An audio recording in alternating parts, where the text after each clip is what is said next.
Wasn't there another one I created for the morning? There we go. I don't know. I thought there was another one. Just All right, so you fantastic. don't Because his see name was anything. wonderful to rhyme with positive words. Yeah, fantastic. That's Dan's like, I don't need He's this like- this morning. He's like, yes, and I will be hiring JP, Kathy, and the crew to do PR for me. Yeah, so we'll have yard signs everywhere that say hashtag fantastic, with a bunch of stars coming out of it or something. Yeah. Red, white, and blue Yeah. stars. Well, they'd be patriotic Absolutely. stars. Yeah. You know what somebody told me yesterday? Oh, we're not turning these lights on today. I just didn't turn. Okay, that's fine. Yesterday at Frisco ISD, one of the truancy prevention officers, she goes, everything with sprinkles is just better. Oh, that's funny. Okay. Now that's funny. There you go. Because we were talking about that Andy's custard block or whatever stuff, and Charles was like, "Why don't I go get myself one?" And she goes, "Well, everything with sprinkles is better." Oh, gosh. And we were talking about the Frisco logo. They've gone from the blue sun to the yellow sun, right? Because the I sun's haven't not even yellow. noticed that. Or not blue, it's yellow. Yeah, that's it. I haven't noticed that. Interesting. There's truth to that. There is truth to that. Yeah. And so she goes, "Well, it's always better with sprinkles." And I'm like, "Okay, you're a unicorn Yeah, lady. there you go. You still love unicorns. I know someone just like you." Were you a Van Halen fan, Congressman? Yes. Yeah, Eddie Van Halen, may he rest in peace. What a loss. Yeah. All right, let's see. I was telling, that was my favorite band, and obviously he was my favorite guitar player growing up. I was such a fan that my dog that we rescued in high school was named Panama after the Van Halen song. And I was telling JP and Charles how back when my best girlfriend Elizabeth Saul and I, we were huge fans. She was going to marry Eddie Van Halen. I was going to marry David Lee Roth, and we were going to tour the world with Why is them. my phone doing? We were 50, and we would go to a Van Halen concert because she and I went to so many Van Halen concerts I can't even count. And we always thought somehow they were going to pick us out of the audience and take us backstage and then propose. What were we thinking? They were going to be hooking up with some 15-year-old girls. I don't know. It's just so funny how you think when you're a kid. Well. Yeah, yes. Well. Now, are you sharing out, Kathy? Are we sharing right now? I am. Remember I can't do my stuff. I can only do stuff on my phone. Oh, I'm on my phone share. Yeah, but yours is easier. I haven't even shared. I wait till the show starts to share on my shebang. As long as it's not your shaboodle, it'll be fine. Oh, good night. And here comes Charles. Going to get your coffee, JP. Ooh. See, the way we're opening the show now, Congressman, we're actually live now. So you can hear us, but what you're seeing right now is Charles coming in as he enters the Venture X offices and into the studio, and then he goes and grabs JP a cup of coffee. We're so exciting. It's a very daring and different opening. If we could play the 9 to 5 music, we would play that. But Yeah, we don't have the can't- rights to that. No, and they would shut us down. They would shut us down.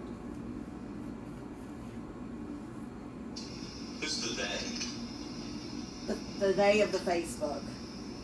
That would be Facebook and YouTube. Like we had Randy Travis actually in studio and had a signed agreement that we posted on Facebook, and they still blocked it. And it took us X number of days for them Right. to release the whole. And we've got, we're working with him to help him raise money for his foundation, and he's literally given us the rights to all of his music. But, oh well. But finally we got that straightened out with Facebook. And YouTube. Wow. And YouTube, yes. And YouTube. They hear a second of any Okay. music and they're just like, boom, copyright. Yeah, it's crazy. Yeah. But yesterday Monday we got blocked for playing a Washington Post video online by Facebook. Not by YouTube, but by Facebook. Go figure. Is Charles even moving? What is he doing? Yeah, I our don't see freedom has become extremely limited all of a sudden. And Facebook gets to make that decision. When you get reelected, can you just fix all of that? Thanks. Add that to your pile of to-do problems in DC. quite the challenge. So, So crazy. Yes. Where's Charles? He's coming, I'm sure. There he is. You lost the video. I was gonna say it still just looks like the picture. I was like, that's the longest cup of coffee. That's the longest cup of coffee. Well, go ahead and bring us in with your intro. Alrighty. Why is it stuck? Get the congressman going. I'll figure that out in a minute.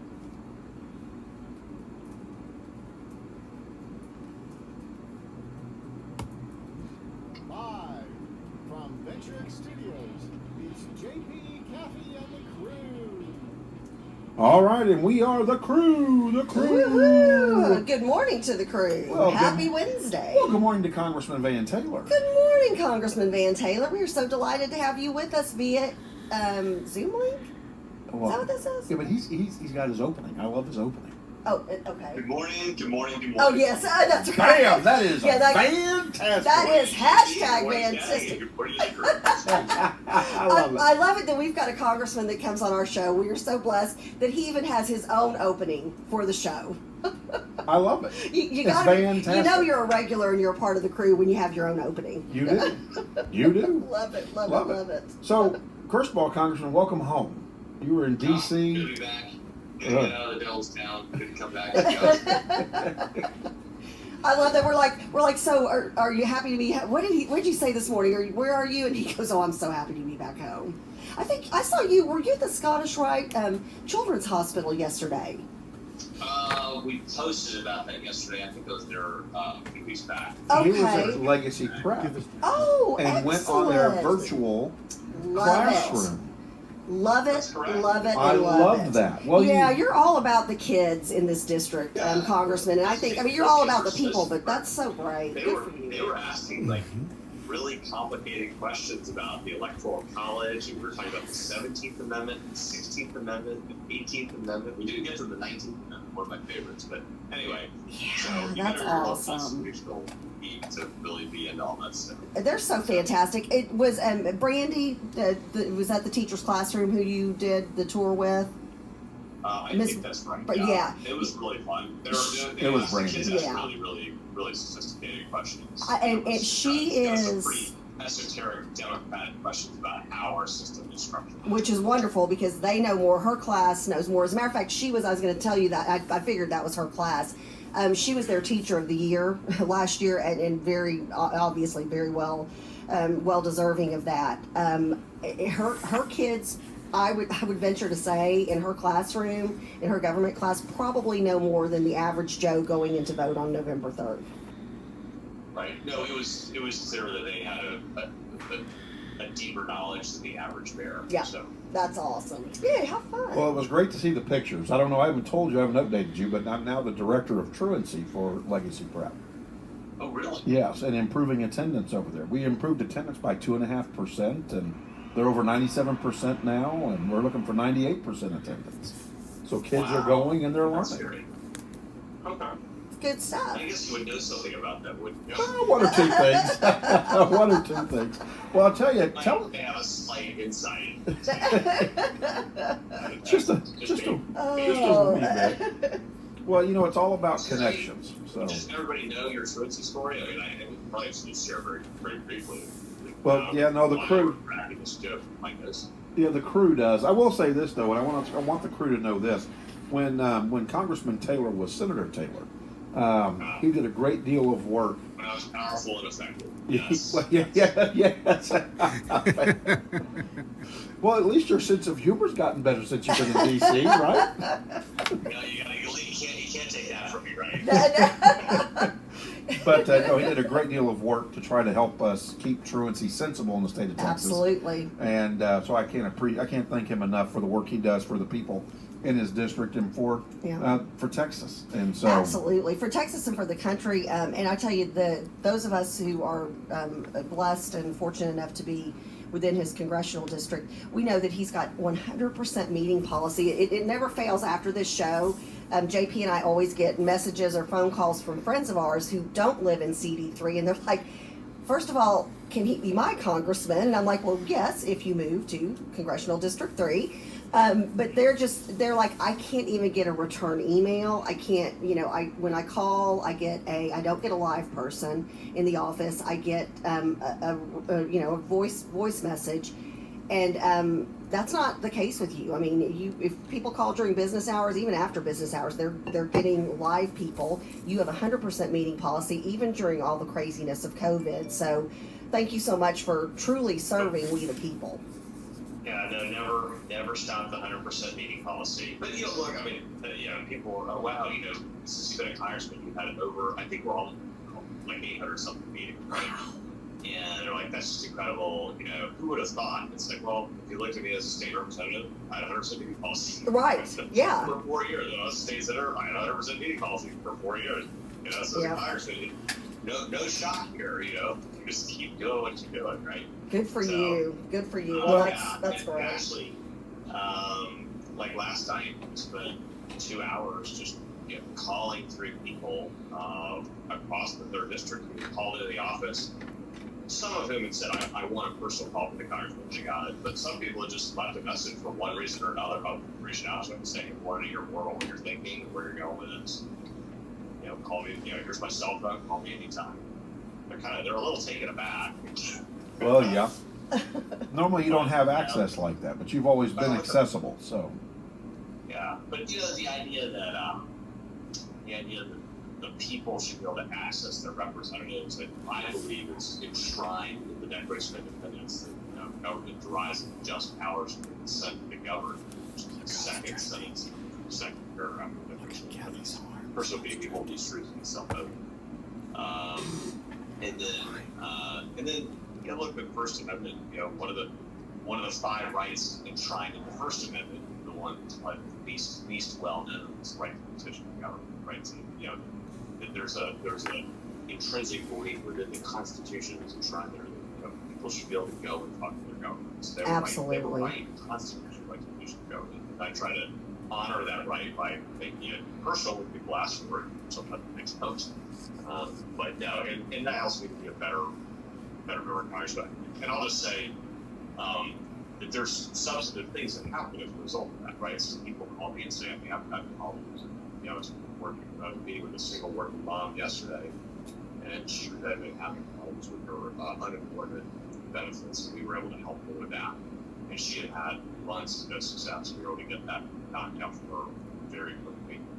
And that makes a difference, Congressman, if somebody can put food on the table for their kids or not. I mean, especially here during COVID with everything going on. And, what's interesting is, we're all much older and we're sitting here nodding our heads, but Chambrielle, who's our new intern, she's nodding her head like, yeah, what a crazy concept, having access to your elected official.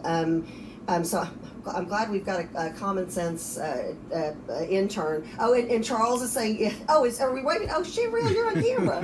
There you go. Yeah, but she's sitting here nodding in agreement with you. It literally, it does make, it is life and death with some of these calls that you and your staff answer and take care of. I mean, it's life altering a lot of times. Yeah, and so we've been helping lots of people. I mean, I think we're over 1,000 cases that we've helped different constituents with, whether it's unemployment benefits or PPP loans or EIDL loans or impact checks, or sort of the usual, disability, VA benefits, and immigration. One thing I think we may have talked about this, but one thing that's been interesting during COVID was we helped 50 different families get loved ones back from overseas.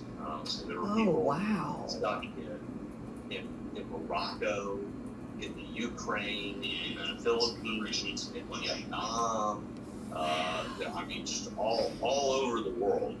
And hey, I thought my plane was going to leave from Mumbai, and I was scheduled, and then they canceled all the flights to the United States for the next 2 months. And I've got to get home because whatever the right, sick parent, whatever the case may be. And so we worked night and day to get people home. And so that was not something I'm going to admit I didn't see that part of the recruiting poster. Right. Yeah. Well, actually, but but stepped in and got it done. You know, it didn't matter where they were. We were going to try to get everybody. Well, and you also assisted, and I thank you for that back in the day, a family get from Guatemala back up here when all that went down. And Guatemala locked down its borders, and they had their children back up here. They had gone down to visit her husband's relatives. And so you were able to help them. And I mean, literally, they were almost being snuck out of the country, it was almost like, because of what they did in Guatemala. So I can't thank you enough for the work you do. Talking about the work that you do, and I know this has got to be just a truck-sized tumor on the back of your head somewhere. The stimulus package. Oh, yeah. Yeah, I mean, the COVID-19 stimulus package, you know, one of the crew members have already asked, is the Senate going to make any move on the stimulus package? Is that dead? Are airlines going to get help? Are the people going to get help? What's going on with it? What do we know about the stimulus package right now? Yeah, I mean, just kind of a little bit of history. So on March 27th, we passed the first CARES Act. That was unanimous. It's actually probably the only important bill that was every member of the United States Senate, House Republican, every member of the United States House, Republican, Democrat, voted for, right? So it was a unanimous piece of legislation. That went out. There were two subsequents. And then toward the middle of May, the speaker decided to change her negotiating tactics, and rather than negotiating the negotiating table, she put out a HEROES Act, which was kind of a left-wing wish list that was so far to the left that actually a dozen or so Democrats voted against it. And actually told her, said, look, this is a left-wing wish list, it's not a serious ask. But it created an anchor for negotiating purposes. And that's what people sort of thought, is that she value signaling what she wants. But people thought, okay, we'll vote on. She'll sit down and negotiate a bipartisan bill. We'll come to some kind of agreement in July. We'll vote on it before the August recess. And the negotiations kept going very badly. Can you hear me okay? Oh, absolutely. Yeah, we're All right. We're hanging on your every word. I was sneezing. We're hanging on your every word, and then he's coughing and I'm sneezing. Not COVID related, just bad allergies. Sorry. Didn't want to sneeze on you. When the deal didn't go through, and all I guess the problem solver caucus, which I'm a member of, that's 25 Democrats, created a working group, and I actually was on the I tried to group cut you of earlier. members, and we met every other day, every third day, through the month of August. So we're quite did put a lot of time and effort into it, a lot of thinking, and we were able to create a package that was acceptable to the 25 Republicans, right? So it had some conservative features in it, that liability protection. It had another reload with PPP. I hit him on camera.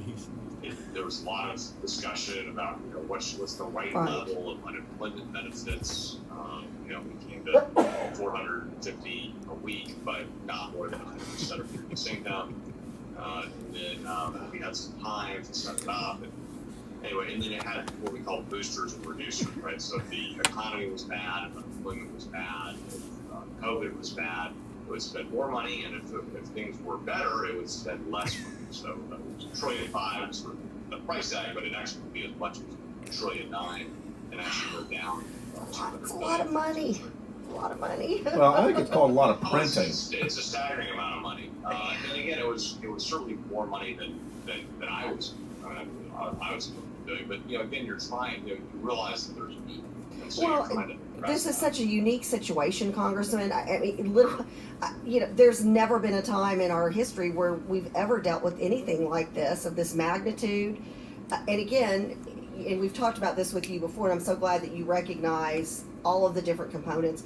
Obviously, financially, people are hit because they've either lost jobs or had to take a pay cut or whatever the case may be. But then you've also got, there's also the physical side of it, the people who are actually getting sick, and then the people that, God bless them, who have passed. But then there's also the mental health component that is involved in this, and everything that goes with that. And so there's so much that you're dealing with as a congressman right now. Well, yeah, and I'll point out one thing that was interesting in being in that working group was that it was very clear to me that blue states, which had done such severe shutdowns, and I'd already heard from business owners in blue states that are planning on moving to North Texas next year or over the next couple of years because of the shutdown was so unreasonable. The unemployment levels are much higher, and this fiscal damage that was done to their states in terms of tax revenue was much more severe. So in Texas, our state government is looking at a less than 2% budget deficit per year, whereas New York has a $50 billion budget deficit. California has a $50 billion budget deficit on a $140 billion budget, right? So the damage that they're suffering. So the need is far greater for this help in the blue states than it is in Texas. And so, but anyway, we rolled that out at the beginning of September, and actually in the middle of the press conference, Pelosi announced we're going to stay in Washington until we cut a deal. But she really did not come off of her position from July. She was at 2.2 trillion, but it really was 3 trillion. Had high numbers and such, but she just really just wouldn't budge, and it really kind of nibbled around the edges and kept changing. She said, I want X, and the administration said, okay, we'll do X. So no, I need X plus. Wait a minute, we just agreed to that. So. Right. Well, and the whole time that I feel like in these negotiations that she's holding the American people hostage because there are people who desperately need this relief. You've had the Republicans who have come to the table and said, okay, we'll do this. The president, who didn't want to budge off of his number, actually budged off his number so he could get this, he could, help move this along. And still she refuses. Sure. Well, to wit, I mean, when we rolled out the problem solver package, the president actually specifically called it out and said, that's something I can agree with. But it also showed you that the votes were there, right? So if you've got 25 Democrats and all the Republicans, then you can pass it. You can govern with that majority in the U.S. House. And I will say that my colleagues who are frontline, who are a lot of the Democrats are incredibly frustrated. Dr. Be Good is in the waiting room. Really, and again, you've got so much need, right? We've got really serious problems with airlines. We've got some really serious problems in commercial real estate. We've got really severe problems with our restaurants. Industries that. Industry, like you're talking about industries, Congressman. And sorry to interrupt. I mean, this is real important. This list you're reading off. These are industries that may not ever completely recover. You think about like the restaurant industry. There are multi-generational family restaurants that have shut down and they will never open back up. And these are family run for generations. That's heartbreaking. No, it's absolutely heartbreaking, and the economic damage is very severe. It's far more severe. The harder and longer you shut down, the more severe the damage. Yes. So, yes. If you look at the top 10 unemployment states in the country right now, they all have Democrat governors. Right. And I think 8 of the top 10 best unemployment states have Republican governors. Right. And there's just there was a different philosophy as they ran their states about trying to open up intelligently. I think there's a perspective on that of, look, we need to figure out how we can open up as much as possible without putting people at risk. And so that perspective is very different from the perspective of we need to shut everything down as much as possible because there could be risk. And so the ability to kind of do the risk-reward analysis. And look, COVID's very serious. It needs to continue to be taken seriously. Right. I still wear a mask when I go out. I encourage you to wear a mask when you go out. Right. I encourage you to wash your hands. Absolutely. Avoid large gatherings. I certainly do the best I can in my efforts as I run around the 3rd district re-election vote. But it is something serious that needs to be taken seriously. But I think you can do it intelligently and minimize the damage. And it's very. I think there's going to be a tale of 2 cities next year. You're going to see a lot of blue states raising taxes, and a lot of companies leaving blue states to come to places like Collin County. I think the next decade, Collin County is going to be very bright as companies come from all over the country to try to get away from the draconian shutdowns that they endured. And then the next shoe to drop is going to be tax hikes next year Right. to deal with the budget deficits these states they're going through. Well, it's interesting that you mentioned, people moving into Texas and into Collin County in particular. As I've been at headquarters and I'm meeting all of these new people and new volunteers for the victory effort that I haven't, have never seen. Some of them have, quite a few of them have just moved from another state. And the first thing they say is, what do I need to do to keep Collin County in Texas and, Plano, McKinney, whatever city they're coming from, what do I need to do to keep us like this, keep us the same way, and how can I help? And I've never, in the 30 plus years I've been involved in politics, seen the energy and excitement and passion that I'm seeing right now. Yeah. Well, I think probably the key thing is teaching others to appreciate it. Yes. I think that a lot of people that come, if you come from Illinois, or California, which are junk bond credit status, that are fiscally so badly run and in such a bad place economically in this crisis, where you come to Texas and say, the state of Texas says, look, we got a $4 billion annual budget shortfall, or biannual budget shortfall, and they've got $10 billion in the bank. I'm not saying that next session isn't going to be hard. I think it's a really, really hard session for the state legislature as they craft the next budget. But the idea that they don't need to raise taxes to get out of the mess that we're in. And they've gotten they were actually, when I was in the state legislature in 2011, it was actually worse than this. And so I think that we're in a much better place. I think that, the state has a bigger bank account this time. And so I think we're in a better place. And the benefit is very real, but sometimes it's hard to see. And I'll just point, so Collin County, or you were the county commissioner, Collin County, and I'll say this: we stand on the backs of giants. I mean, people for a generation made good fiscal choices for Collin County. It had money in the bank. It's a lean county government and was able to handle the fiscal crisis that came with this. And so in Congress, I voted for CARES dollars, and those CARES dollars came down. Collin County government got $171 million. I think about last time I looked, it was one change, but something like $12 million was used by the county to pay for their COVID needs. Most of the rest of that money went into the cities and the 501c3s. And I was at the Allen area food pantry, and they had just gotten a $9.9 million grant to feed people. Right? And you say that's an impressive amount of money that's going to feed a lot of people. And it was very heartening for me to watch bags of groceries go in the back of people's cars and say, wow, I voted for it in Washington, and I'm watching that money show up as a jug of milk and a loaf of bread and a box of cookies going into someone's car. You're feeding families. Right, which is huge. But what I explained to them, I said, look, you're one of the very few 501c3s in this country that has gotten money from CARES. Right. They're like, how's that possible? It's because they're not as well run as we are. I mean, and I think at the time, something like 35 states had not given a penny to any outside entity, right? Whether it was a city, a county, much less a 501c3 or an individual that needed help.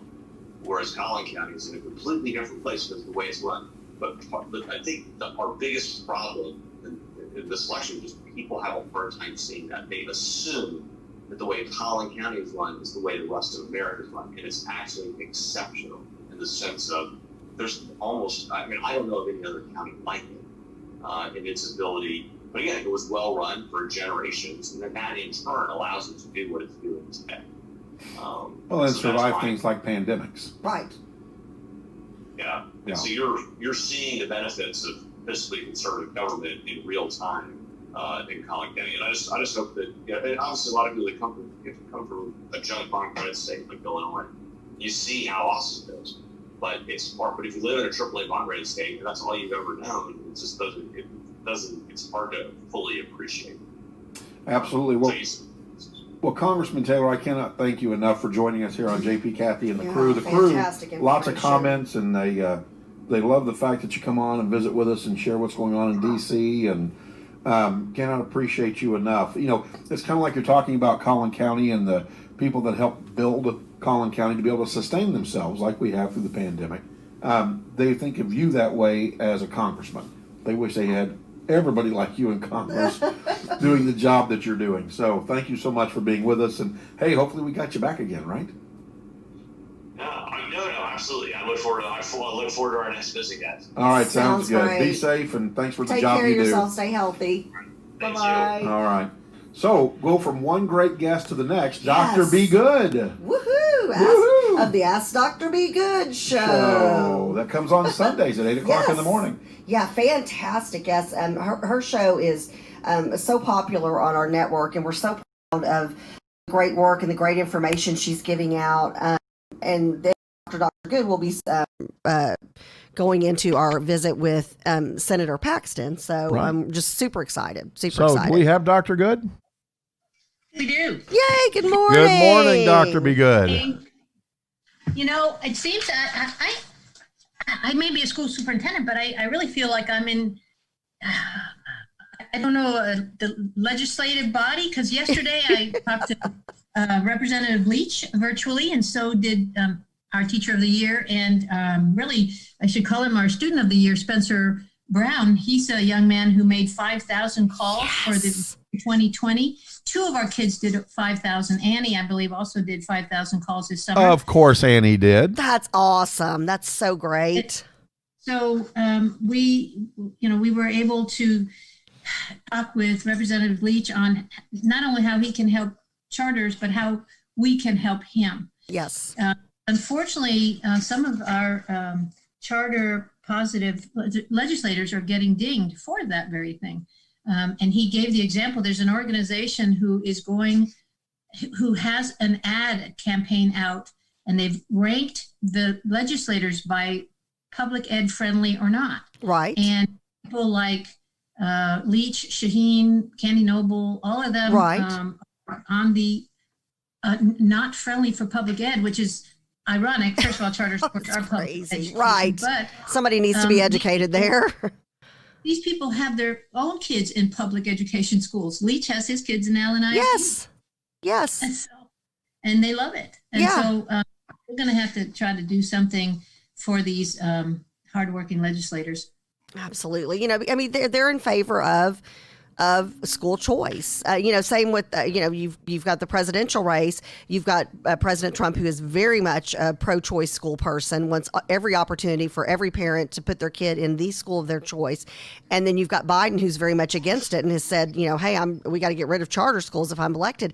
That's frightening, because I just think of all of the kids you serve, and a lot of the kids you serve in both of your on both of your campuses are low socioeconomic, and in some really tough situations, and they are thriving, and they're going into college with 2 years, they're going in as, sophomores and juniors, they're entering college, they're going in with scholarship money, they're going in with, some of them already technical things from an associate's degree so they can work during college.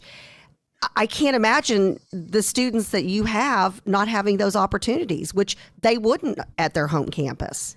Well, the irony here is and I normally try to stay away from the talk about charter and ISDs, because that's I've been both and I represent both. But the numbers are showing that if kids, especially from poverty and minority background, if they go to charters, they tend to do better. And normally, because the school is smaller, we really work harder to keep them, because it's not only the right thing to do, but it's a budget issue, right? And so we tend to suspend less and expel less. Feed. Our entire feed just went down. So hold on just 1 second. So sorry. We should be getting back up here in just 1 second. Okay. Sorry about that. And you're on a roll. You're doing great. And let Brandy know that she's getting all kinds of shout outs for being teacher of the year. Oh man, well I started to say, I talked to Leach yesterday, then I had Van Taylor over, and then he's on this morning, and then Angela Paxton is going to be on. It's just that's my world. You're part of the legislature, yeah, nationally and statewide. Yeah, all Oh, And we're All right, back, we're we're back. back on, so we're good now. So, Dr. Good, let's talk about the reboot of education, public education. A lot of places creating virtual academies, both ISDs, charters, in fact, everybody in the public education realm starting to go that way. Do you have any experience with that, and what are you seeing, and how do you think that'll be successful? Well, we did start a virtual school ourselves because we knew that our online world was a little bit more effective and successful than some of the other schools. And so we already have our first 10 or 12 students that have come from Arlington, Amarillo, San Antonio, people who are not happy with the quality of the virtual remote learning from their district. And interestingly enough, they tend to be Hispanic. Right now, the Hispanic community is the hardest hit with COVID, so they're the ones who tend to not go back to school. And so we are then finding families that want to join us because our remote learning is rather effective. And, I wanted to share an article with you to back this up. This is the Texas school struggling to find lost students. The state offers temporary financial reprieve. And that's that hold harmless is going to be longer. But the numbers in here, and I don't know if you're seeing this, JP, but ALIF ISD, for example, has experienced a 7.5% decrease in enrollment, missing about 3,400 students. Richardson ISD is missing 2,100 students. So we are really, really talking about a lot of scary stuff for our mostly kids from color. It tends to be kids from color, from poverty that are missing, that we're having to. Now, interestingly enough, we're not. Legacy started with about the same kids as last year, plus we got our virtual campus. And but we do have kids that are missing. And our ISD counterparts, they are going to be really struggling. They're missing mostly kinder and pre-K. Those parents tend to, hold their little babies tight to their chest and not want to bring them back to school, or they're putting them in smaller daycares or homeschooling. That's another thing. So we have an attendance dilemma, conundrum, perfect storm. I mean, it's a perfect place for Judge Payton. That's certainly true. But I mean, we have attendance issues, we have enrollment issues, we have so much that we need to keep track of. And thank goodness we do have John to sort of take the chin of our folks, right? And sort of redirect them because folks, that's what it needs that. And it's, I don't know what we do without John in our life, but we probably thank you, Dr. That's Good. nice. Well, I'm speaking sense here. I'm always wondrous at those superintendents that tend not to prioritize the way I do. I mean, the only reason I say that I'm pretty good at it is because so far Legacy has come through all of the obstacles that we've had to come through over the years, and so not putting money towards an attendance guy is, to me, it doesn't make sense. You get that. That's an investment. That's an investment that you get back, easy breezy. But then all of that additional funding. I mean, and especially in like you said, we're getting ready to talk to Senator Paxton, who I know you're friends with her as well.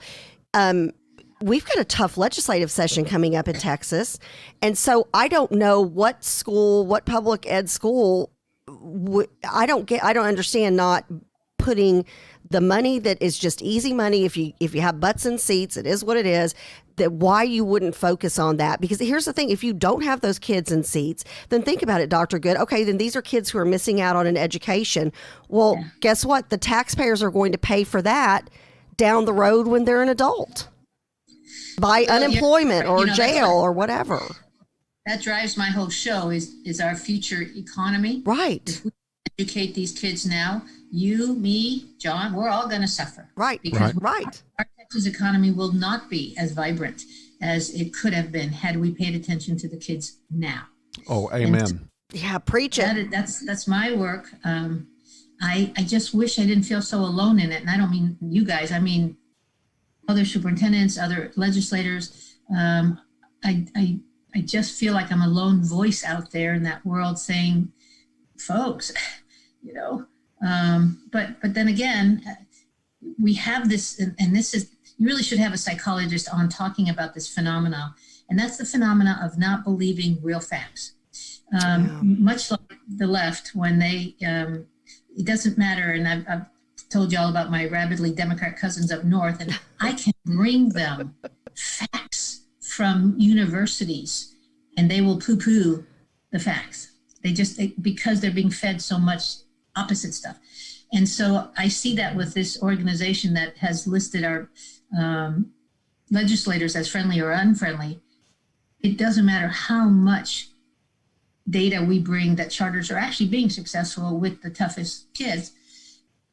They will not change their thinking around the fact that we're taking money away from ISDs.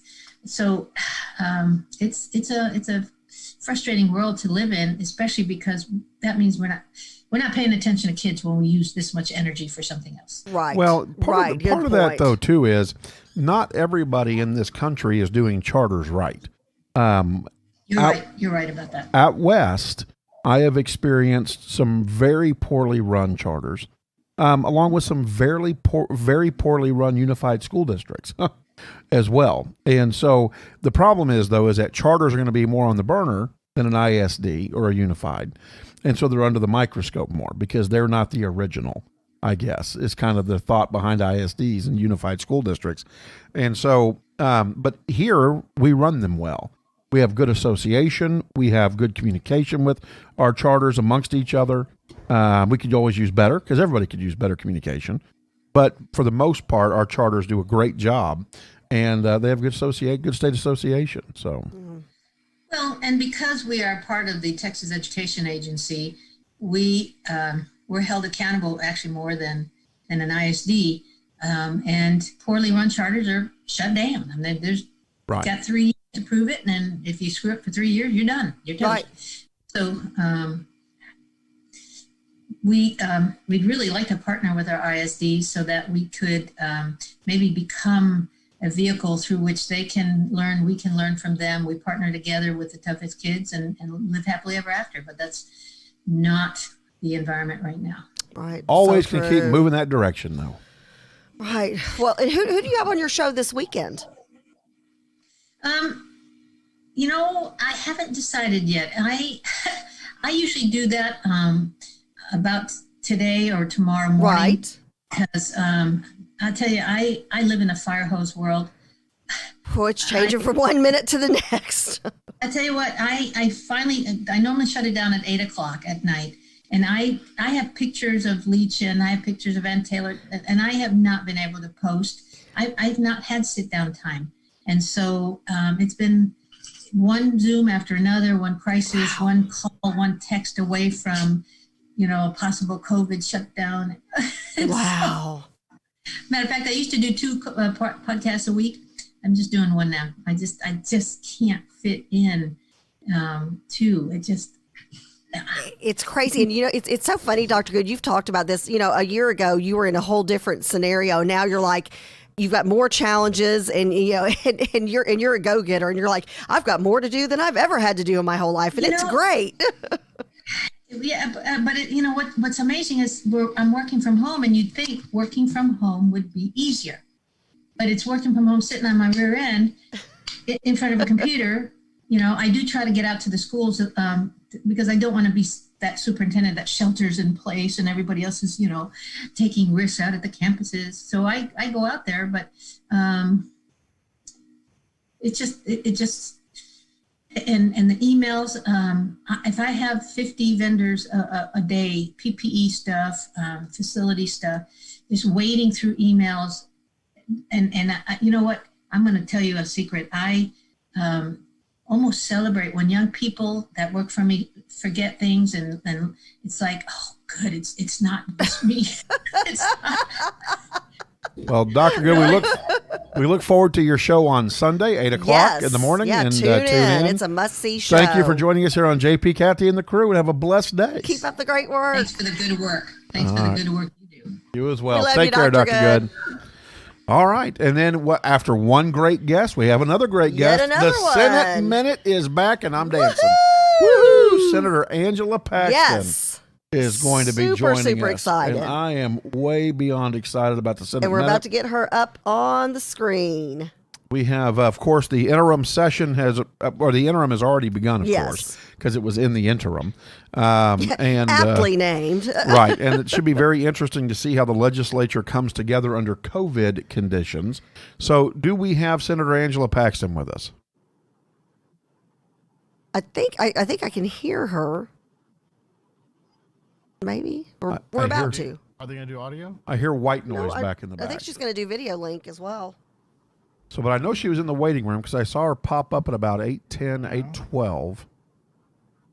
Well, while we're getting Senator Paxton on, we're very excited. Of course, Senator Paxton was part of our Senate Minute and would come to us live last session from the Senate floor sometimes and talk about bills. Of course, she is on the so important committee, which is education, other committees as well, and she'll talk about that. But the education committee, and just having had Dr. Good on, education is going to be a huge talking point this time around. So we're very excited that she's back with the crew and she's part of our new format, because this is extremely important decisions that are going to be made. And with moving forward. Session's going to look different. Oh, yeah, very different. It already does look different. Again, that's why I'm curious as what's happening in the interim and what it's going to look like to be a legislator down in Austin. Down in Austin. Yeah. So hopefully we'll be able to get her back. I know that, like I said, she was in our waiting room. She was in our waiting room. Did we lose her, Charles? Yeah, she's not there right now. Okay.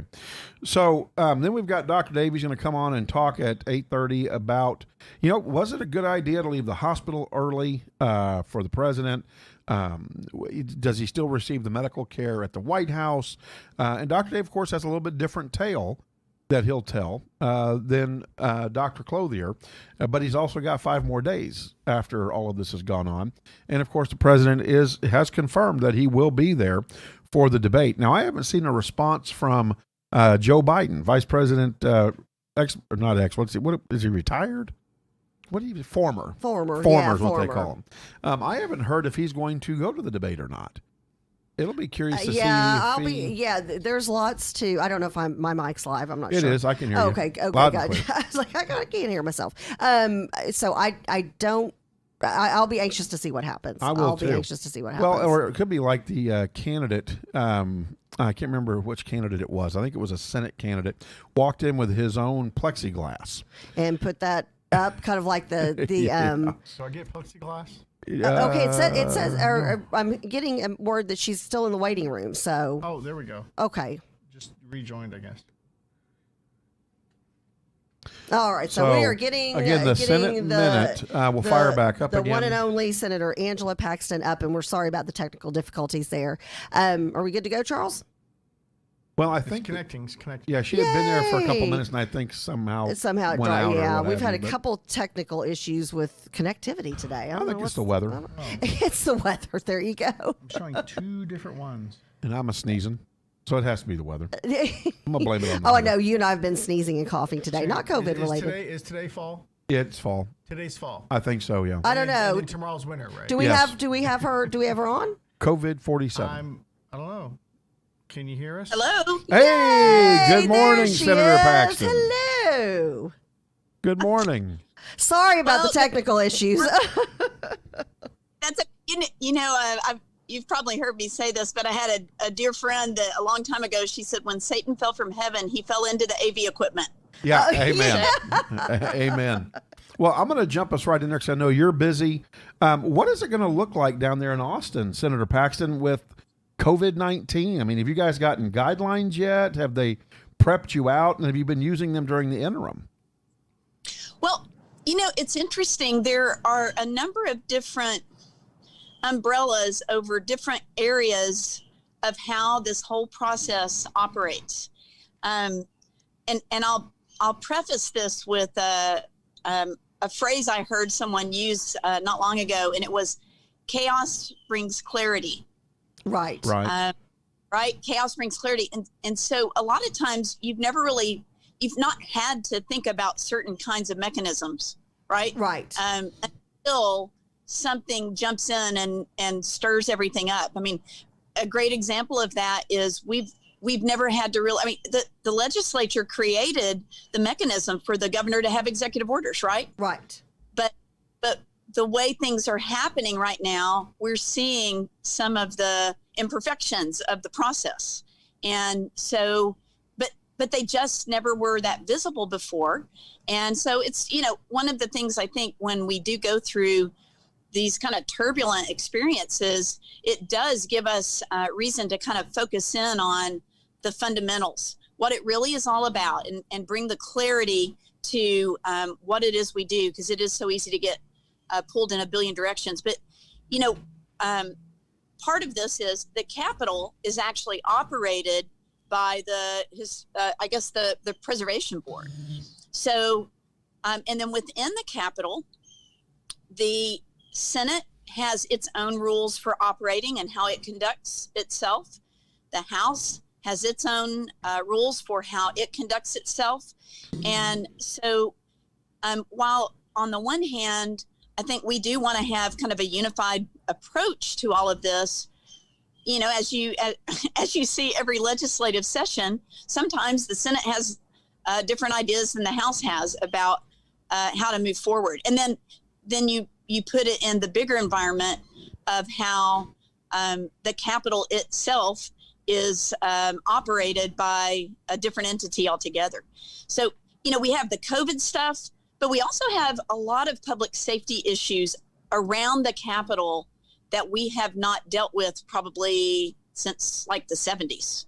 Right. Oh, With wow. the riot protests and stuff. Right. But we are talking about it. And in fact, I'm in Austin because I've been having conversations with some of the other senators about this. And, I think, at least for me, the position that I stand in is, again, the clarity of this. What is our job? And as a senator, as a member of the Senate, as a member of the legislature as a whole, really, I think I have two jobs in the that are constitutionally given to me, and one, of course, is to conduct the business, right, in a way that involves the public. That is a constitutional mandate that we conduct the session open. And then I think the second, so it's to do that. And we have one job, constitutional mandate that we must accomplish during the session. And that, of course, is passing a budget. Right. Everything else is kind of, other things that may be very, very important. But the one thing we must do is pass a budget. And then the other matter of business for this particular session that is very, very important, not just for now, but for the next 10 years, is redistricting.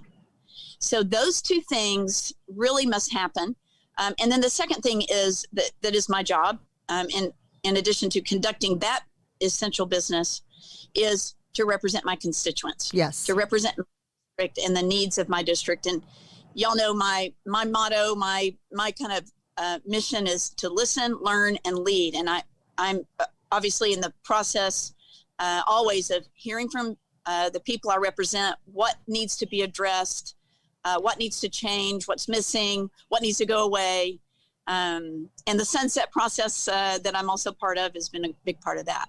So, I think another piece of this is the nature of pandemics in general. And I got some clarification on kind of the public health aspect of this, something that I hadn't really heard from somewhere else, at least not in a way that stuck with me. Yesterday, as I was talking with some folks that are in the medical profession, and they said, basically we are approaching herd immunity. I heard someone, Interesting. Yeah, accidentally say herd mentality. I'm like, no. We don't want that. You got our laugh track on that one, Senator. We long ago hit herd mentality. Yes. Herd immunity is basically when something is kind of run through and then it really does drop off significantly. And one of the things that, nothing is for sure, but it is very, very likely when we get to January, we're in a very different place with COVID, with the reality of the prevalence and impact of COVID than we are right now. But we can't plan on the best case scenario. We have to plan on the worst case scenario. True. And so and something that that JP and I have been very curious about, especially as having been former elected officials ourselves and just interested, taxpayers and citizens, between JP and I don't know how many times we've gone down and testified in Austin. I mean, my goodness, you had like a 45-minute testimony one time in front of one of the Senate committees. What does testifying look like this time? Yeah, that's, again, we haven't made decisions about it, but we are in the process of discussing it. And I do believe that one of the things everyone agrees on is that public testimony is a critical element, essential element of the process. So I'll back up a little bit. Last week we held a redistricting, I'm sorry, not redistricting, Sunset Commission meeting. The members met in person together in a room in Austin. Interestingly, we're not physically in the Capitol, but just off the Capitol complex. And we had invited testimony only. We have made links available to the public to submit any sort of written testimony that they would like to. So, the Constitution doesn't mandate how that is gathered. And I think that, again, that's one of the things I think we're going to be looking at is how to hear public testimony, right? So in this particular hearing last week, we had invited testimony that we listened to during the hearing. Some of that was in the room. Some of that was in an adjacent building by video. And some of it was from a state by video. Now, the Sunset Committee, it's not a standing committee like the standing committees in the Senate. So we can kind of experiment with things. The redistricting committee is kind of in the same category because it's not a standing committee. It's something we do every 10 years, right? But I think we are looking at what that means. But of course, when we can't put the genie back in the bottle, right? Right. And so we've got really deliberate and thoughtful about how we make the decisions regarding technology, just because we need to measure twice, cut once. Maybe we need to measure 5, cut once. So but at the same time, we live in a time where we're doing this, right? We're doing this right now. Right. So there is tremendous flexibility available, but we want to do it in a way that creates access that's meaningful and that's true, and that people aren't being, one of the things that can happen, at least right now, there could be, there wouldn't be any reason for it. There could be someone off to the side of the camera or standing on the other side of my iPhone, holding up cue cards, say this, right? Those are the kinds of things that would not be, it would be deceptive and it wouldn't be authentic, real public testimony. I'm sorry, JP, I interrupted you. No, that's okay. I really want to get you back on and talk about the interim and the discussion around education. And maybe if you've heard word from the House on what's going to happen with budgeting and allocating of funds and what that may look like in this new time. Also didn't know what the state sales tax looked like. Oh, If yes. have we dropped off dramatically? Are we going to be able to make up for it? Do we want to make up for it, or do we just want to kind of push through it and get businesses back into play? And those are big questions. And so I was wondering, when can we get you back on and have all those discussions? I know that the crew is very, very interested in the educational side of what's going to happen, Yes. with the legislature going back in. Well, and of course that matters to almost every family, right? And it should matter to everyone, because there's no one who is, kind of separated from the impact of education in our state. And of course, you both know, and Kathy, you're a former educator yourself, and that's so important to me as a former educator. One of my daughters is teaching now. One's training to be a teacher, and so I care about the profession and growing the profession. I also care about the future of it, because it impacts our citizenry. I mean, this is one of the reasons education or function of government is, because we need an educated citizenry, not going back to herd mentality. Herd immunity is good. Herd Bad, yeah. I want to make sure that our schools are preparing kids to be good citizens and productive members of society. It's so important for our workforce. I've got a call later this afternoon with a group of community colleges and presidents and chancellors that I'm looking forward to.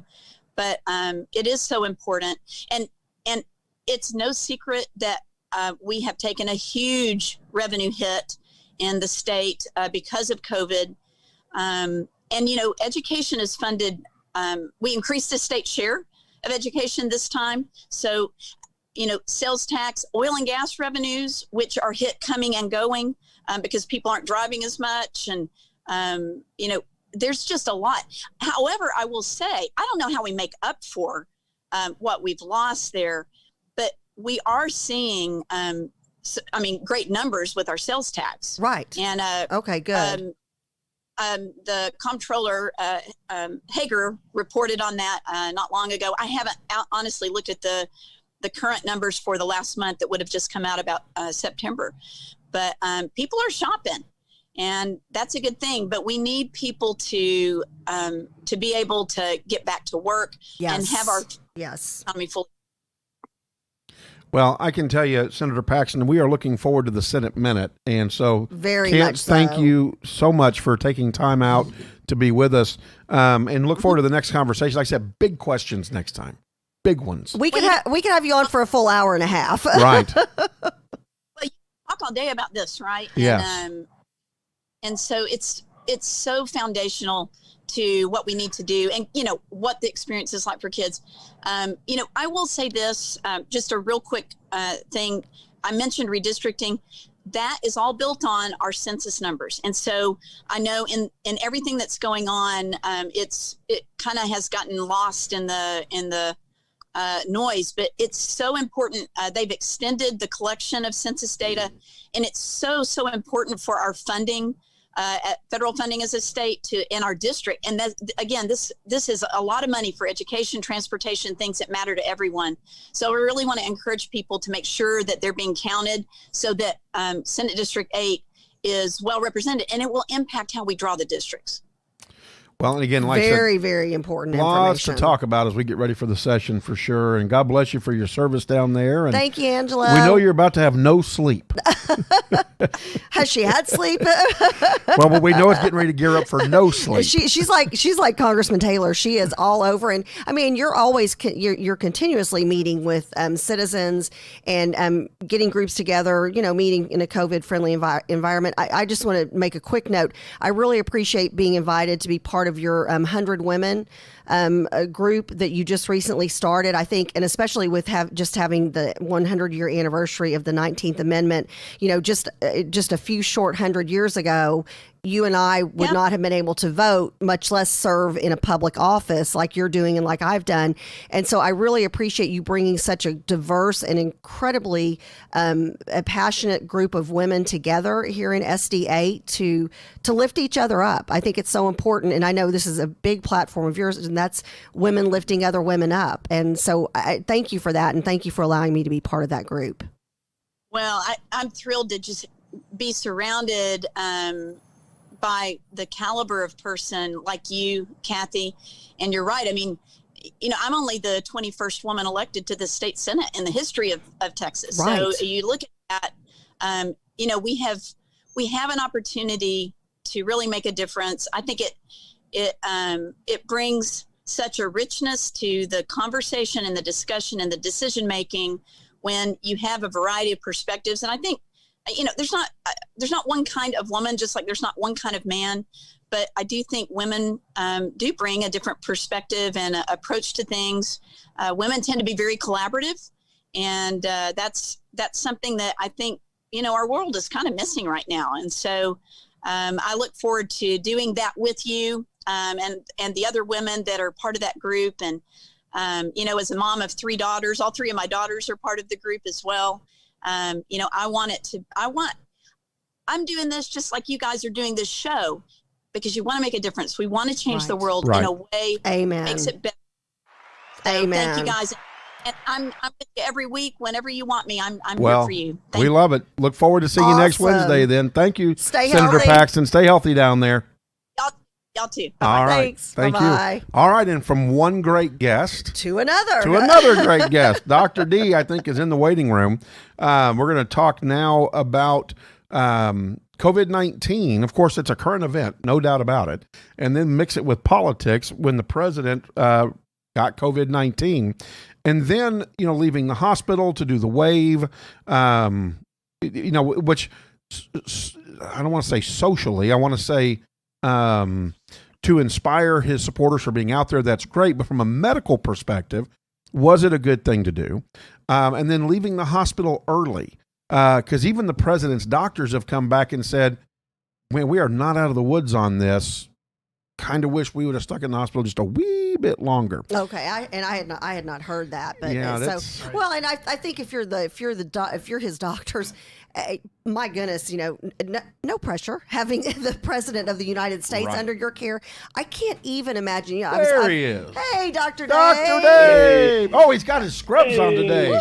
He's official. He's Oh. official. Hey, so by the way, as I have promised, ladies, the very charming, very sexy Dr. Dave. Oh no. The voice now Dr. mixed. Dave might have found somebody. He's hoping. Uh-oh. We'll see. What? Uh-oh. We'll see. Now, don't forget, Is We'll this see. breaking news? Dr. Dave, don't forget, It's I early. can marry you, Dr. Dave. No, you can perform the ceremony. okay. No, we were looking Yeah. at it. Like, we were wondering who that name was. And we were Right. like, what is that? So it may have found Dr. interesting. Dave. Wish me luck. It's very early. We'll see. I wish you soap luck, Dr. opera Dave. We'll call it a scenario. crutch right now. I love it. We'll do that. And you heard it here first on JP, Kathy, and the crew.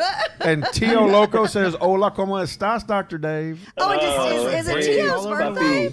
Uncle Leo is on, he's on the feed. I think his birthday is today, or was it yesterday? I think he just celebrated a I think birthday. His is tomorrow. We're born the same. We're both the Libras. So my Love godfather it. and I. And my daughter's a have to Libra as text him well. Yeah, I'm not in your club. I'm an Aquarius. We have a big Puerto Rican family, and I think there's 6 of us born in October. So Wow. it's a good month for our family. So what went on 9 months prior to that?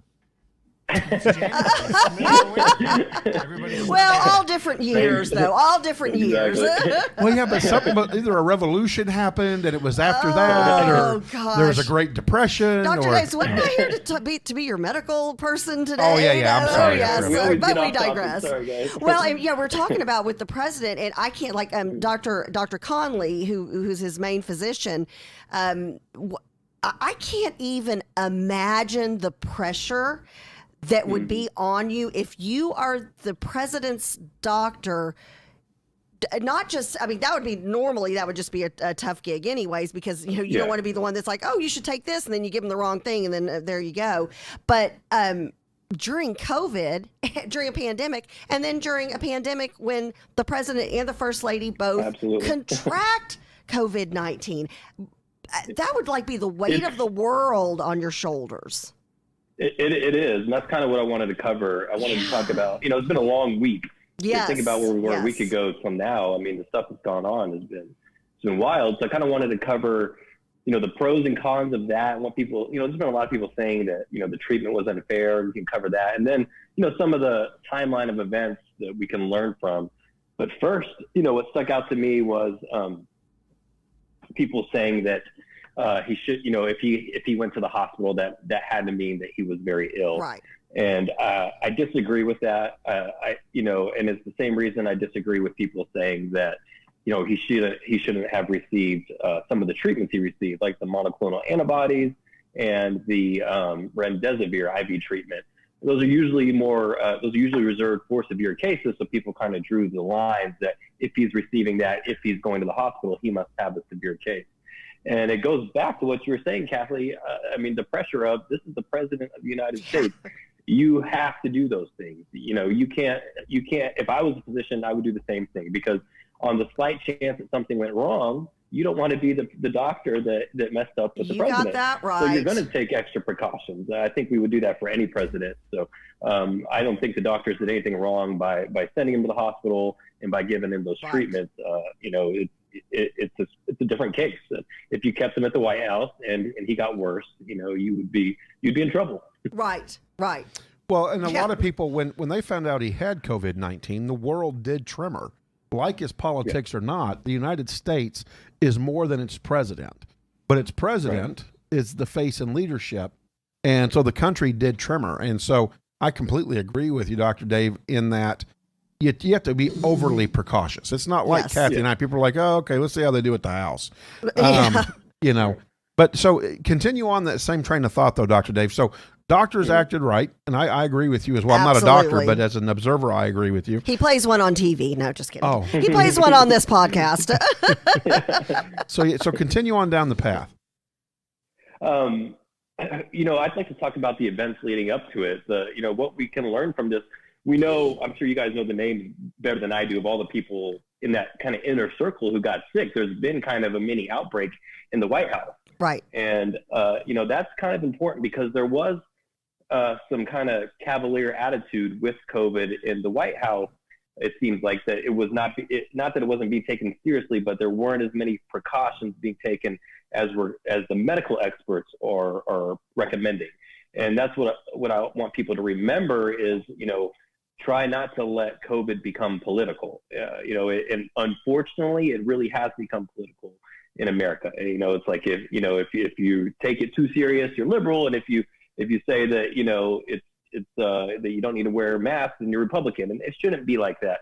The basic recommendations I think should be based on science and thought of by our doctors. So there was the day before he contracted it. He found out. I'm bad with the names, but the lady on the plane, JP, that Hope, that had it first. Hope, his one of his higher age. Yes. Yeah. Right.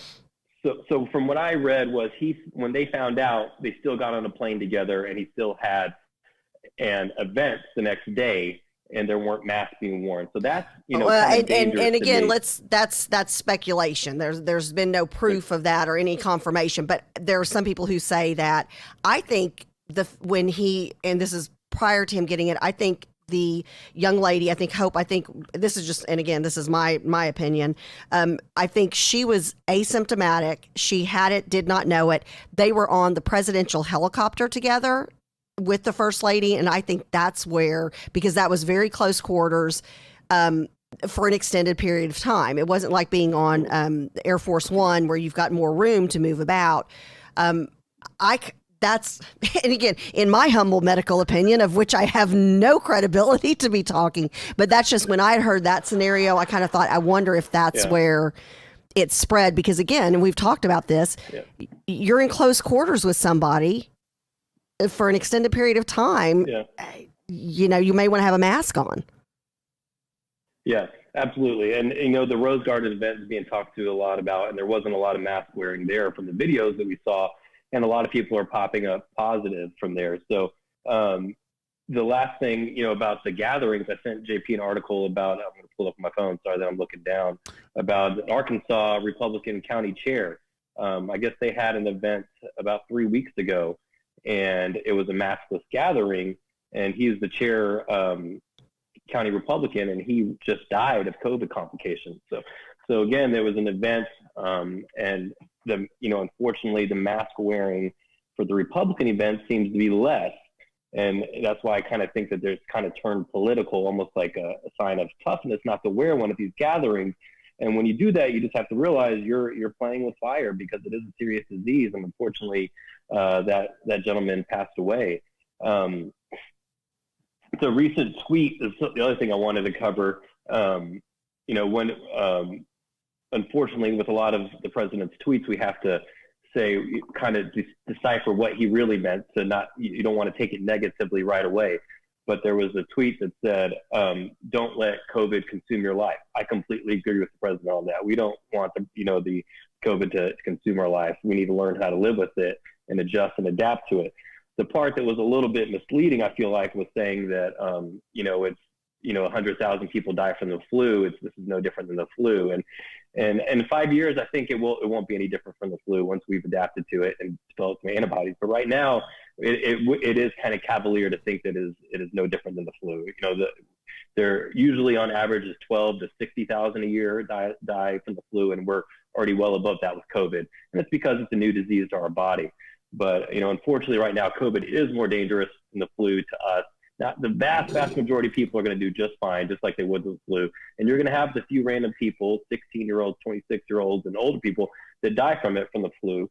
But right now, the numbers are higher with COVID. And like we said the whole time, this is something new. So when I think he was trying to give a calming statement to keep everybody calm, sometimes we just need to keep it a little, just give us the facts and let the medical people handle it. So there isn't this kind of miscommunication, because people live and die by his word. A lot of his supporters and followers are going to take his word over a scientist, over a doctor. And so I just feel like there needs to be a little bit more from a physician standpoint. I think those words need to be a little more thought out. Although he's trying to keep us calm, also please try to keep us safe with good recommendations too. So, Dr. Dave, let me ask you a quick question.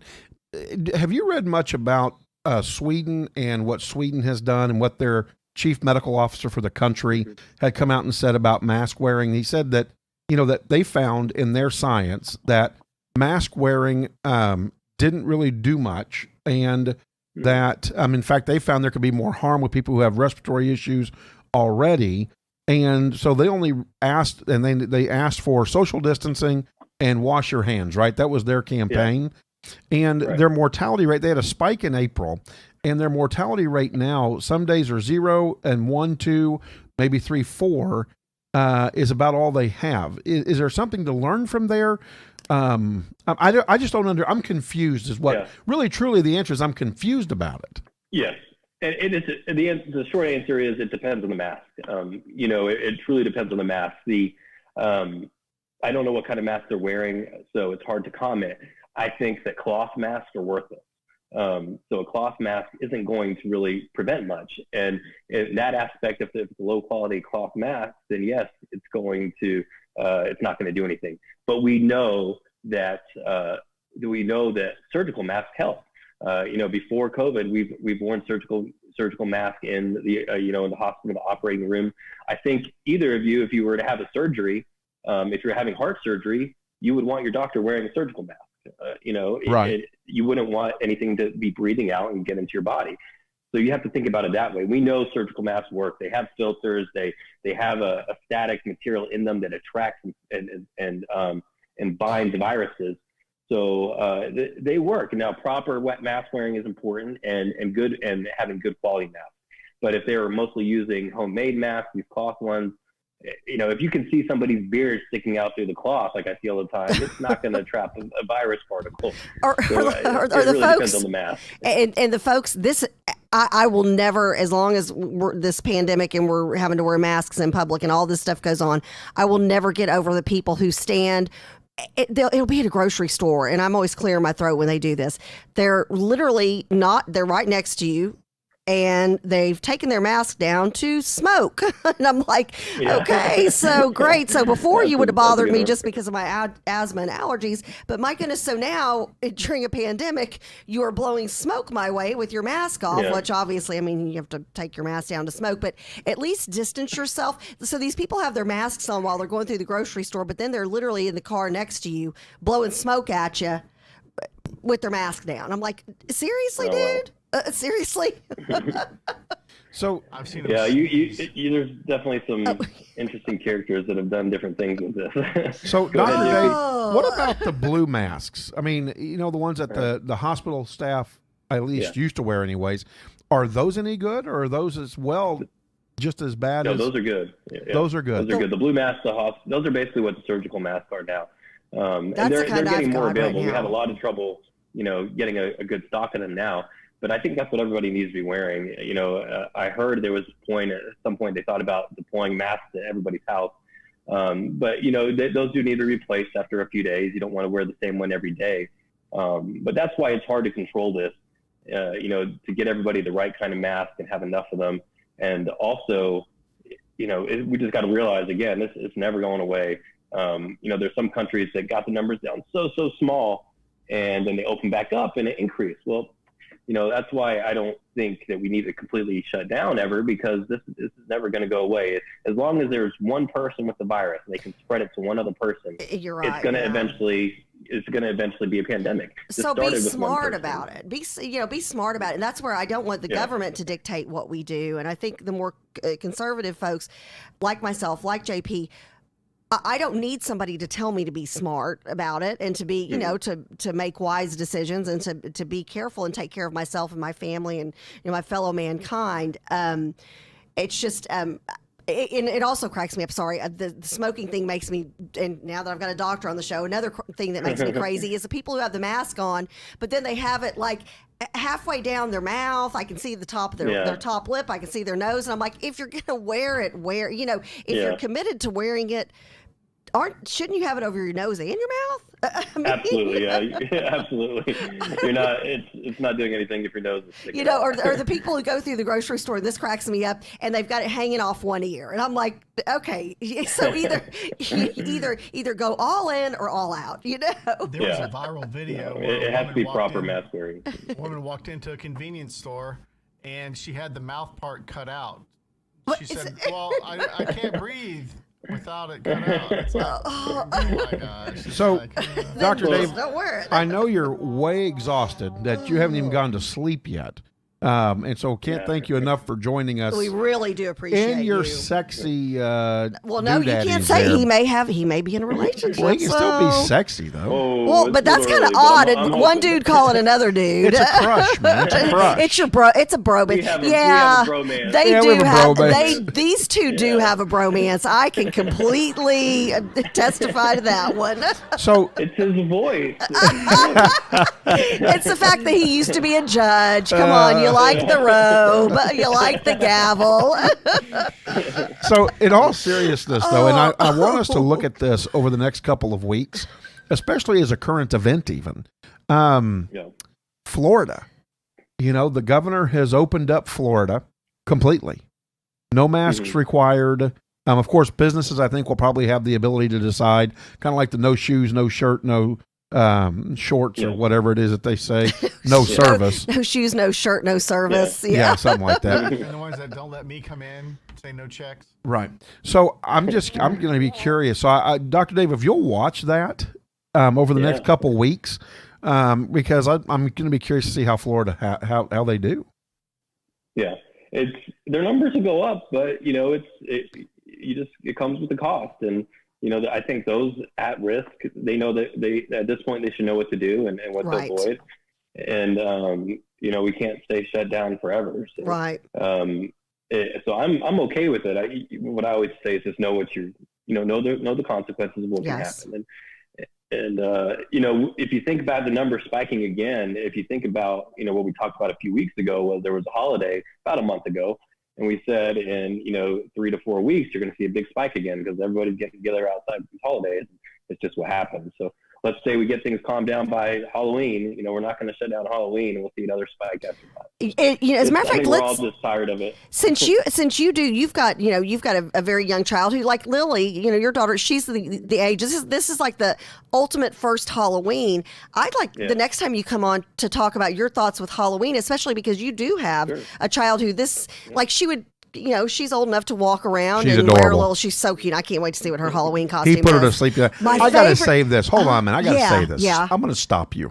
I normally let you just go. Oh, and then I've got one more thing to say. Hey, phenomenal dad. Oh my goodness. Oh, you. he loves those girls. I cannot appreciate Yes. enough as another dad. I Yep. cannot appreciate enough He loves those when you girls. have a good dad. Yeah. I wish Oh, yeah. everybody followed the model of Appreciate Dr. it. Dave. Yeah, amen. He puts Lily to bed. I tried to call him, and he's like, "Hey, man, I'm putting Lily to bed." Yeah, I mean, he has his His priorities. phone wasn't prioritized over Yep. his child. Absolutely. And not that I would ever ask him to, but he made that decision. Yeah, right? John threw a temper tantrum. No, No, I didn't. But Lily then- got first. No, but he then- actually sent me a picture of Lily. I didn't want him to think I was blowing him off. Like, no, here she is. But he took a picture of him, Yeah. and she was asleep. I think I sent you the picture. Oh, you did. You did. I know. It was so sweet. Just adorable. And I told him that night, I said, cannot thank you Yeah. enough for being a great dad. There are not enough huge. good dads and out it, and there. it makes a difference, especially And in the so- difference of a Anyways, young girl. I wanted to tell makes you a big that. difference. And I'm just not going to let Kathy I talk over me appreciate on it. this one. This one I'm going to continue to talk He to. interrupted me, So I Dr. appreciate Dave. it. Well, and my favorite picture that you've posted recently, and I just love all those pictures of Lily and your daughters. The sweetest picture is your daughter cheering, and she's on the sideline, and she's got her hand Touching her. reached up, Yeah. and Lily, who can't quite look over, I mean, the top of her head's barely over the concrete barrier in the stands, and they're holding Yeah. hands. Oh, it gives It's me so chills. That cute. is the Yes. sweetest picture. It's so sweet. I love it. I love it. It's one of my favorites too. Love it. Just So, love it. Dr. Dave, Charles Gura, who is our engineer and also goes out and finds fun facts, came up with this fact, and I think it's interesting.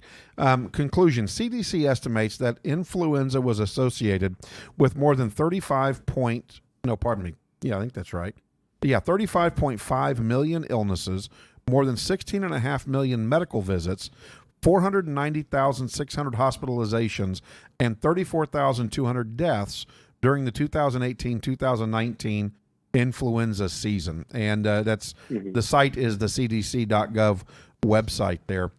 I mean, a virus is a virus. I mean, I'm it's not going going to to say get you. virus is a virus. They do different things, and I think this will be very close to the flu someday, but not yet. Right now, we forget that we just look at deaths right now, and we forget the people who have had strokes from COVID that we don't see with the flu, have heart attacks, blood clots, and again, it's all because it's new to our immune system, something novel and new. So, in a few years, this will be like another virus, but right now it's not. It's not, Ebola or The Walking Dead, but viruses. Oh, you had to mention I The agree Walking with you. Dead. The viruses will take their toll on the human population. They win. And unfortunately, we don't have really good antivirals. It's not like an antibiotic where we have It's thousands a of whole bottles. different We got about animal. 3 antivirals. It's a whole different animal. But we've got to take it seriously. It's not even a year old. I mean, that's staggering. When you think about it, we haven't even known about the coronavirus and COVID-19 for an entire year yet. So we are still dealing, and I appreciate the fact that you and Dr. Clothier as well say this on a regular basis. There are still unknowns, and we have to be smart. So the other thing to keep in mind, I see a lot of posts with, people say I have not met anyone who's died from COVID, and therefore their conclusion is that it's not that bad. We forget how big the world is and how big the country is. I mean, we are a big country. It's still estimated that only 10% of people in the U.S. have been exposed or have had it. So there's a lot of people left to get it. So just because you don't know anybody that hasn't, had it or died from it doesn't mean that it's not taking its toll out on families. So it's a big deal, but I miss the days when we were talking about something different every week too. So, no kidding. And we'll be we're back just always there. adapting. We'll be back there. We're just always adapting, learning something new, and it's good to talk about it and keep everybody safe. Well, and again, my reference back to those numbers with the flu is that viruses are mean dudes. Yeah. I mean, that was really my point. Yeah. My point was that this thing's not going away. It's sticking around. And we have to learn to viruses live with it. we got to learn to live with it. Right. Viruses are mean dudes. Yep. Yeah, I Oh, mean, absolutely. if you get the pneumonia or bronchitis with the flu, Mean dude. you can be on a ventilator in the hospital as well. You're very So sick, just yeah. be And it's smart going to about be the same thing with COVID. And let's hope the president does well, because he's not. They say he's not out of the woods yet, and we would say that about any patient who has COVID this early. That's what they mean by that. Some people get better and then they get worse after 7 days. So it's real promising that he's out of the hospital and doing well, but still needs time to heal and rest. So, right. If you have connections to the White House, you tell them to take it easy. Yeah, and we're praying for his recovery and the full recovery of the First Lady. I mean, that's a married couple having that at the same time. We kind of look at them like, oh, well, they're the president and the First Lady, but at the end of the day, they're a married couple like a lot of the rest of us are. And I think if my husband and I were to get that at the same time, that would be debilitating for our family. So, we're definitely praying for them. Thank you, Dr. Dave. Thank you. You stay healthy. Bye, guys. Stay healthy. Bye. Take care. Thank you, Dr. Bye. Dave. All right. Oh. Dr. David Derrigan, God, one that of was the a top full show. ER docs in the country. Yeah. Trauma 5. I mean, this guy is way up there, way smart. Oh, so yeah. That's my bromance. I'm attracted to his brain. I was going to say, that is a big old bromance I love for his you brain. too. Well, and we've had a full show. We had Congressman Van Taylor. We had Dr. Rebecca Good of the Ask Dr. Be Good show. We had Senator Angela Paxton. The Senate Minute is back on JP, Kathy, and the crew. Dr. Dave. And tons to talk about with the Senate. Full show. And then we've got a big show Friday as well. So very, very excited about that. My brother is actually going to come in. I'll be remote. JP will be remote. Gotta pack Dad and Gotta get go Dad pack back him to up, Texas. move him on back home. Yeah. So we will be a couple of things. We'll be and happy birthday, Emily! Yes, I was going to say, first of all, happy birthday to you. Happy birthday to you. Happy birthday, dear Emily. I love you. We love happy you. birthday to you. And many more. And many more God on bless Channel you, my 4. sweet, beautiful daughter. I love you. Happy birthday. Can't wait to celebrate with you tonight. We actually get to celebrate. I get to celebrate with her on her birthday. That's awesome sauce. And this is her 21st birthday. So that's kind of a that's big big deal. awesome So sauce. I'm like, wow, we get top billing over the Friends this year on the actual birthday, so I'm super excited. But just birthday blessings to you, sweet girl. Hope you have your best year yet. On Friday, and I would be remiss without giving a shout out and saying rest in peace to Hold back the tears. the unbelievable, amazingly talented Eddie Van Halen, my favorite guitar player, who we lost yesterday to cancer. My brother will be in studio. JP will be remote, and we will, during our entertainment segment, we will be giving a tribute, and celebrating the life and the amazing talent that is and was Eddie Van Halen. Absolutely. So rest in All right. peace. Don't forget, big schedule tomorrow. We start off at 7:30 in the morning as we launch MoneyLink Yay. with That's right, Steve and Gail Gail and Meeks. Steve Meeks, So can't wait. don't miss that. Become a MoneyLink maniac. Hashtag MoneyLink Mania. Go to our tree link or link. I always say tree link. Linktree / JP, Kathy, and the crew, and join all of our social media platforms. But tomorrow morning, 7:30, MoneyLink with Gail and Steve, and then don't forget. At 12 to 1, we've got The Lawyer Show, we do. hosted by Jeremy Yes, we Rosenthal. do. And you don't want to miss tomorrow. Tomorrow is Marijuana Conversation. What does that mean? Yeah, you posted something I about that on did. Facebook, and I'm like, it was like a big marijuana leaf, and I'm like, what the It's heck? going to be a huge That's going to be conversation. a big one because, of course, A doctor out of lawyer out of California is and calling in California, recreational marijuana is legal. So Yeah, so very interesting conversation there with I'm tuning The into Lawyer that Show one. from 12 to Oh, 1. yeah. And then don't forget to pick up Dr. Be Good from 6 to 7 on the rebroadcast. And then Yes. from 7 to 7:30. And then you can catch got- the loop. you've got We 'em. loop it from 7:30 to 8. Punchline Players Comedy Show. so talented. Boom. Just this young group of young men and young women who are actors and actresses. Crystal Griffith leads and directs one heck of a show. I mean, that's like I'd watch that over. I do watch that over Saturday Night Live. There, I'll make that statement. There you go. And so, yeah, so big day on Thursday, so make sure you tune in. Again, starting at 7:30 in the morning, we kick off the network with Money Link with Steve and Gail Meeks. Anything and everything you want to know about financial advising. These guys are on top of it. And don't forget to name their mountain. Tune in tomorrow to find out what that means. There's all kinds of cool little Easter eggs that we've got with their show. So tune in tomorrow. And welcome to Chambrielle, our beautiful bride and brilliant new intern. Wave her to JP, Kathy, and the crew. There she is. She is going to help Faye us Curtis, out. thank you for that. Oh, Faye Curtis, thank you for the wonderful recommendations. So and our website will be launched very shortly. Yes, we're official. And we're going to have merchandise. So this get is ready. crazy. Temporary camera here. I don't know what they like that. There's the Chuck the And that's where you can see Chambrielle's beautiful face. Do the pageant wave for us. There you go. Oh, look at Chambrielle. She already fits in. She's all.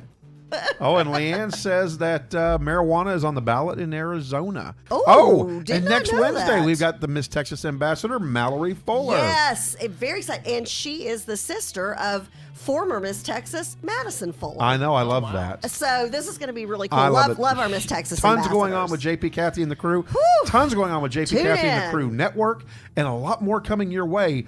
Don't forget also Saturdays.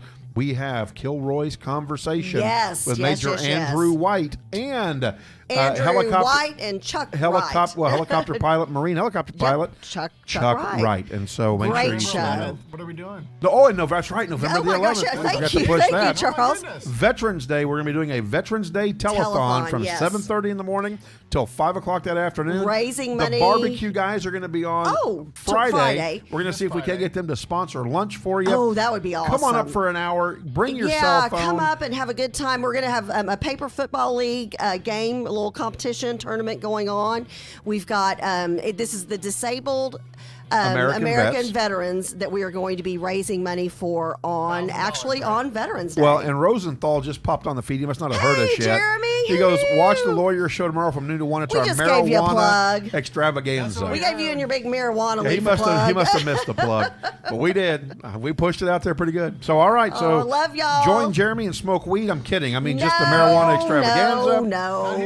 Not here. Not in Texas. He went to California. And tune in tomorrow, or tune in Friday and tomorrow on the JP, Kathy, and the Crew Network. If you're interested and you want to become part of the network, just send us an email out there at jpkathyandthecrew3@gmail.com. Sponsorships now available. And we can start letting you sponsor some shows. We've officially got our sponsorship legal contract up and running, so we're super excited. All right. Yeah. Everybody have a blessed day and take care. Have a blessed day. Love y'all.